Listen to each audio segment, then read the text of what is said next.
O livro Vida e Morte de M. J. Gonzaga de Sá, de Barreto Lima. Capítulo 1. O inventor e a aeronave.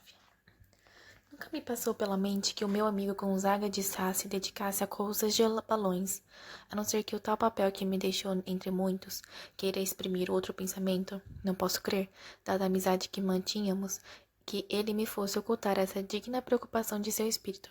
Tive sempre respeito por aquele que quer voar. Enfim, contemos a história. Conheci Gonzaga de Sá quando, certa vez, por dever de ofício, fui mandada à Secretaria dos Cultos. Tratava-se de um caso de salvas devidas a um bispo, o bispo de Tocantins. Ao entrar no porto de Belém, a bordo de um gaiola, receberá da respectiva fortaleza apenas 17 tiros de salva. Senhor Reverendíssima, reclamou, competir-lhe-iam 18 tiros, e basto cabedal de textos e leis, a alta autoridade eclesiástica citou, fundamentando a sua opinião. A reclamação foi presente ao ministro dos cultos, cuja secretaria, na longa informação que deu, aludiu à questão das investiduras, a dos bispos, do tempo do império e ao direito canônico, ainda por cima, sem nada a resolver de definitivo. Ouviu-se o Ministério do Exterior e o protocolo carinhosamente interpretado, e sabiamente nada adiantava ao caso. Recorreram então ao estabelecido na legislação dos países civilizados ou não. Os regulamentos da China eram completamente omissos, mas os de Montenegro davam 24 tiros aos bispos.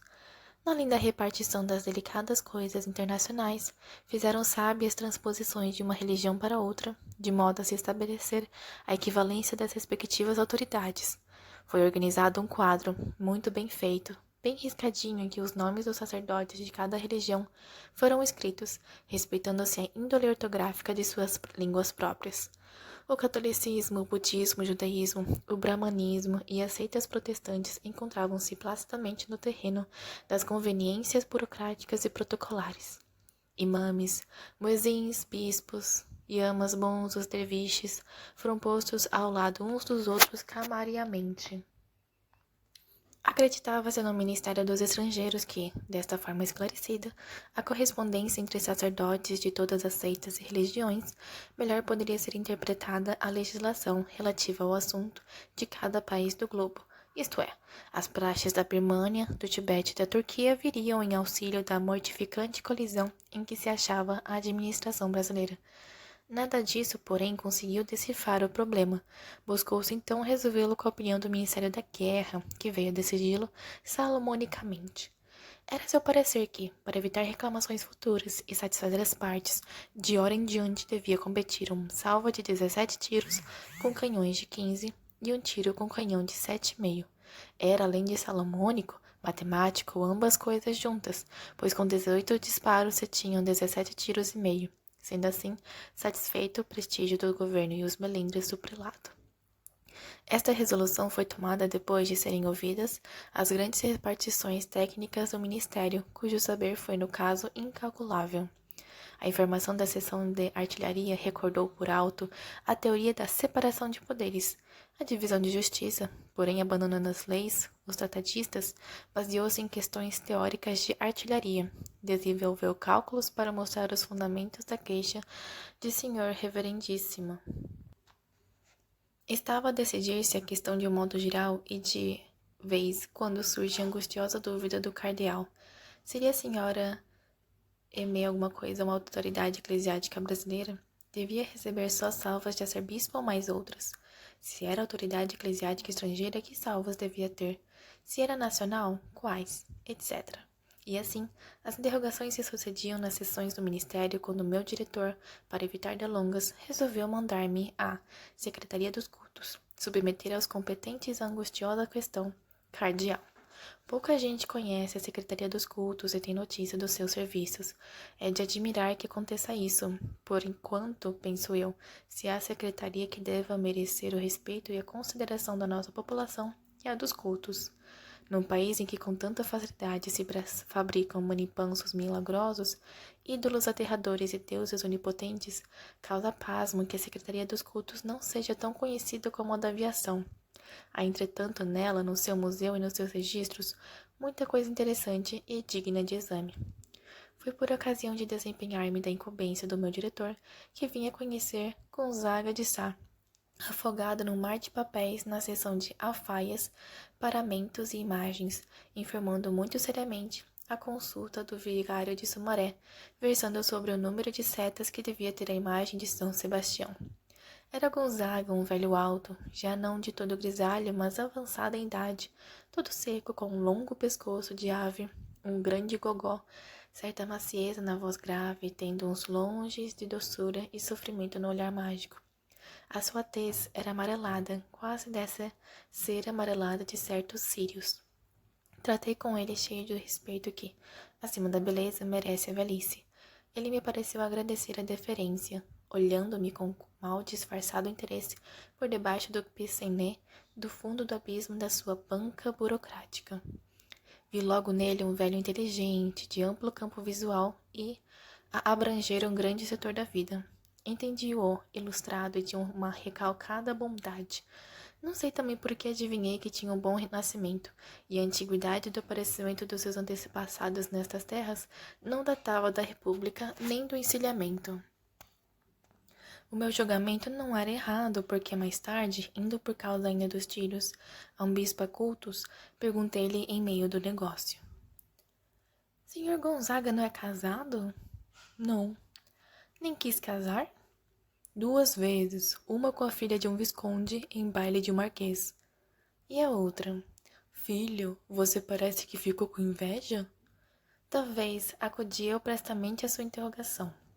Pois saiba, a outra foi com a minha lavadeira.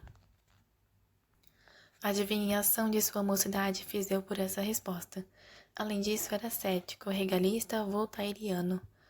Usava, como vinha verificar mais tarde, para estar em dia com seu Deus dele, frequentar essas cerimônias religiosas, e não como a burguesia republicana, para afirmar-se nos frades, padres, freiras, irmãs de caridade, e enriquecer-se ignobilmente, criminosamente, cinicamente, sem caridade e amor, senão aquela de aparato. Era antimonástico, mas não maçom. Para se compreender bem um homem, não se procure saber como oficialmente viveu, é saber como ele morreu, como ele teve o doce prazer de abraçar a morte, como ela o abraçou. Depois de contar este grande fato da vida de um amigo, decifrar-lhe-ei os gestos íntimos e os seus atos insignificantes, exporei. Não há erro, penso, procedendo assim. A vida oficial de Lord Bacon é abjeta e cheia de vilania, mas vede-lhe as obras, as suas reflexões e sobretudo a sua morte, como são belas e como eclipsam a sua vida outra.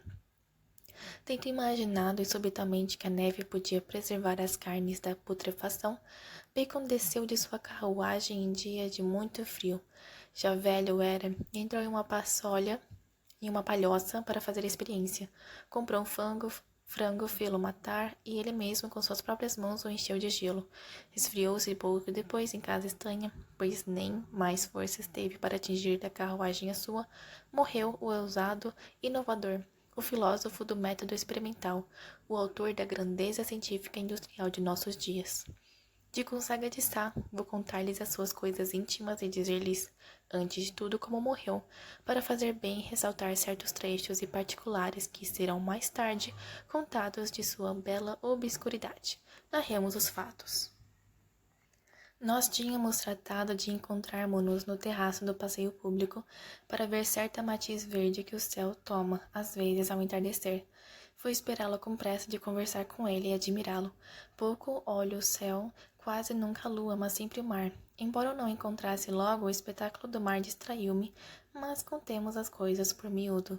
Quando cheguei ao terraço do passeio, já os morros de Jurujuba e de Niterói haviam perdido Violeta, com que eu os vinha vendo, cobertos pela viagem de bonde afora. Sobre a armação, porém, pairava ainda o jorro de densas nuvens luminosas, por onde nas oleografias devotas acostumamos a ver surgir os santos e anjos da nossa fé, ameaçando tempestade. Mas a minha secreta correspondência com o meio avisara-me que não choveria. Chegado que fui, sentei-me a um banco embutido no muro, bem defronte a uma das novas escadarias que levam à gabada avenida beira-mar. Em seguida, puxei um cigarro e pus-me a fumá-lo com paixão, olhando as montanhas do fundo, afogadas em nuvens de túmulo.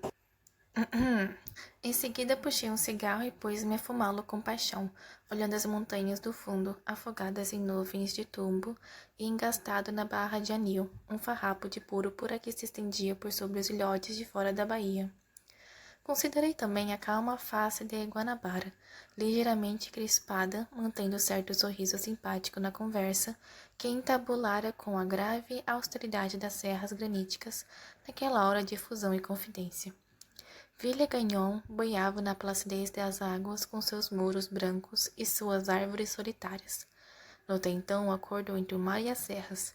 O negro costão do Pão de Açúcar dissolvia-se nas mansas ondas da enseada, e da mágoa insondável do mar se fazia a tristeza da boa viagem.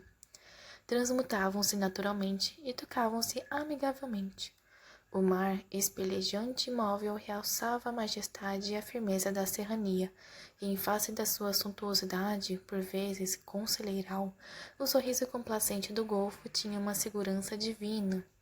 O poeta tinha razão, era verdadeiramente a grandiosa Guanabara que eu via. A glória do alto douteiro com o seu séquito de palmeiras pensativas provocou-me pensar e rememorar minha vida, cujo desenvolvimento, conforme o voto que os meus exprimiram no meu batismo, se devia operar sob a alta e valiosa proteção de Nossa Senhora da Glória. E quando alguma coisa nos recorda, essa apagada e augusta cerimônia vem à lembrança de fatos passados, cuja memória vamos perdendo. Claro que não tentei ver se tinha já atingido a altura em que plana minha sagrada madrinha. Era de esperar que estivesse mais próximo e, se ainda não estou, nem a milésimo do caminho, nunca mais chegarei. Não tive desgosto, dei como um desvio de sentimento, procurando ver como minha vida desenvolvera, segundo as obscuras determinações do fragmento do planeta em que nascera. Durante meia hora fiz um detido exame dos meus atos passados e fui colhendo as suas analogias com meu ambiente pátrio. Tinha sido vário em seus aspectos e descuidoso como a irregularidade do meu solo natal. Sorrira como a Bahia, entre triste e alegre, e tive debaixo desse sorriso uma réstia da energia daquelas rochas antiquíssimas.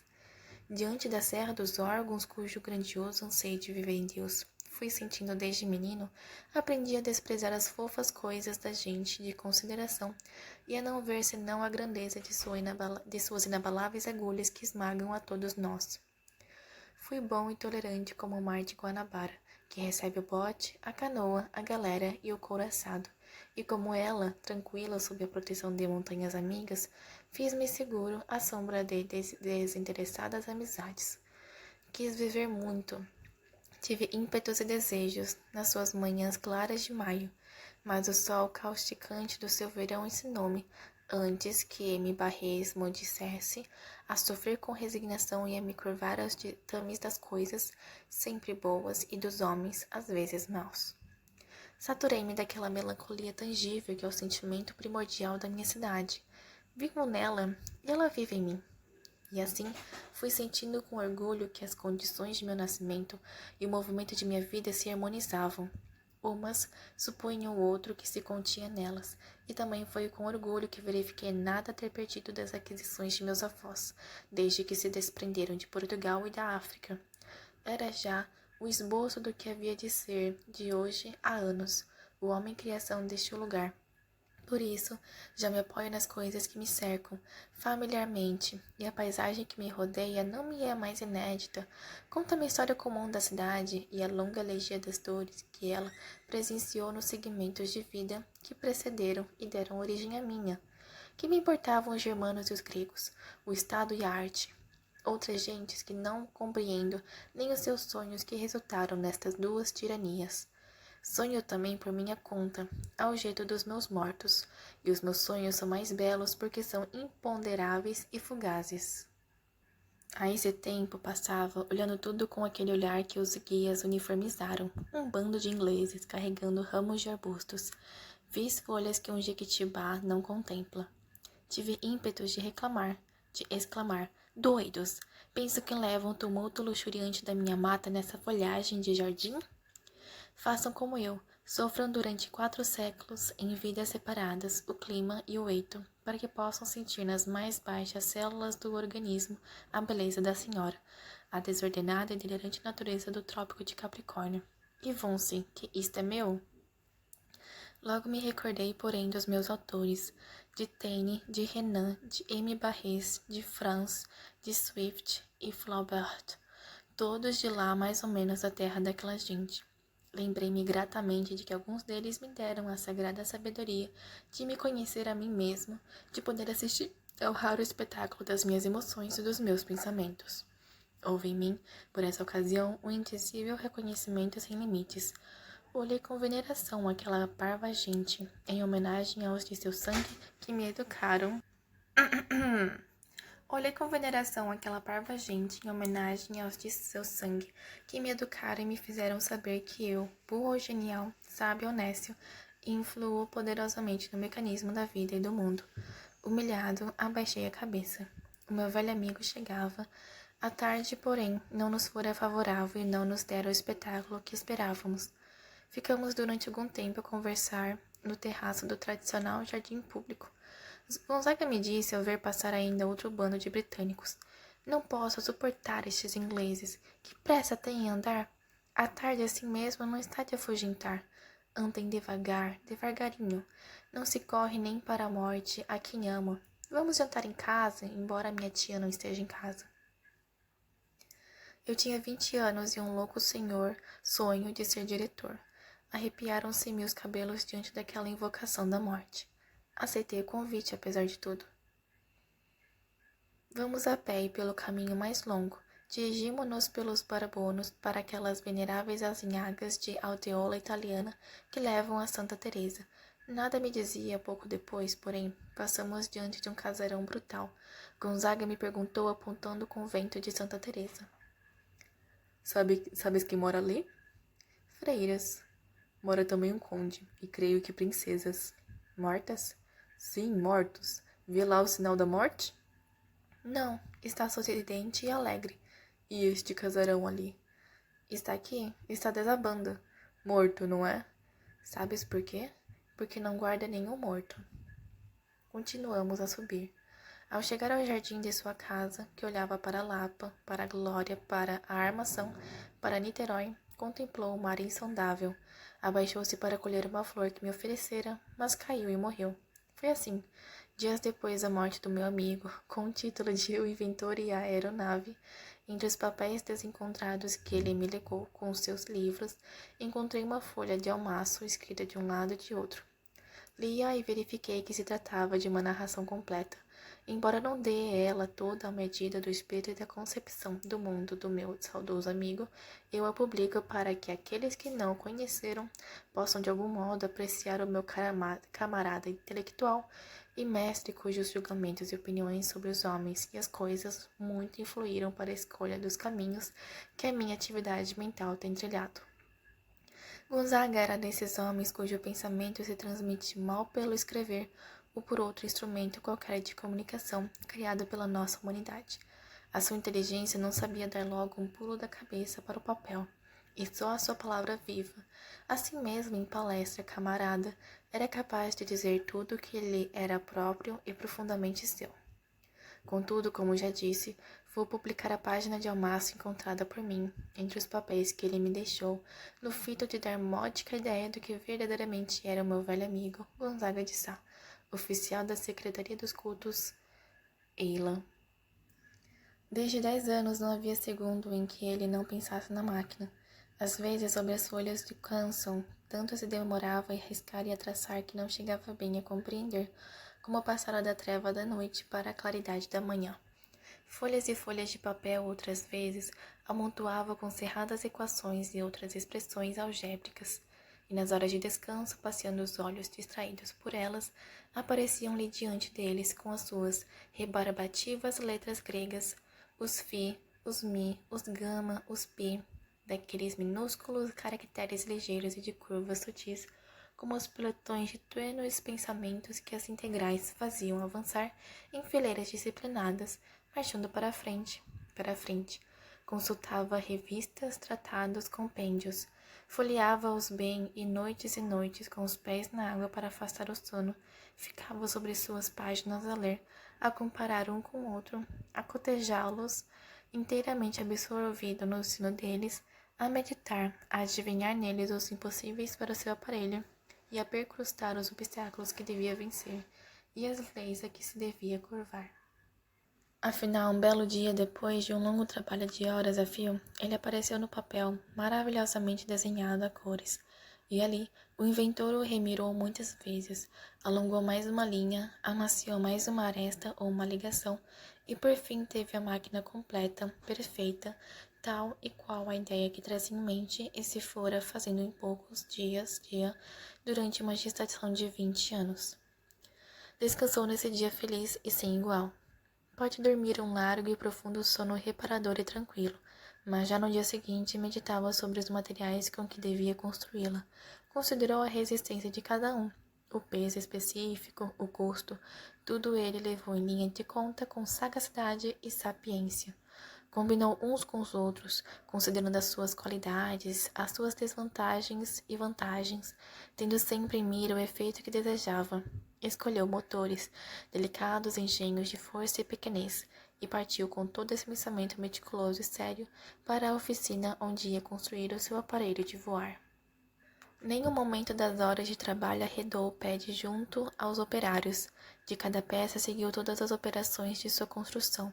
De quando em quando as pesava e ordenava limar, poli-las mais para que tivessem exatamente o peso, calculado com a aproximação de miligramas. Não havia parafuso que ele não visse bem o passo, de modo que uma diferença maior ou menor não fosse perturbar a rigidez do sistema e fazer falhar o que ele esperava de seu invento. Ficou pronto e lindo, e ligeiro que nem uma libélula. Iria subir, iria remontar os ares, transmontar cordilheiras, alçar-se longe do solo, viver algum tempo quase fora da fatalidade da terra, inebriar-se de azul e de sonhos celestes, nas altas camadas rarefeitas. A experiência seria de manhã, e a noite toda não dormiu como se, no dia seguinte, fosse se encontrar com o amor com que sonhou, e para realizar agora, tinha aguardado muitos anos de angústia e de esperança. Veio a aurora e ele a viu, pela primeira vez com interessado olhar de paixão e de encantamento. Deu a última de mão, acionou manivelas, fez funcionar o motor, tomou o lugar próprio, esperou, a máquina não subiu. Eis o que havia na folha amarelecida de almaço encontrada por mim, no ano passado, entre os papéis que Gonzaga de Sá me deixou. Não compreendi imediatamente a significação dessa fantasia, mas referindo a este e aquele aspecto de sua vida, entendi bem que ele queria dizer que o acaso, mais do que outro qualquer Deus, é capaz de perturbar imprevistamente os mais sábios planos que tenhamos traçado e zombar da nossa ciência e da nossa vontade, e o acaso não tem predileções.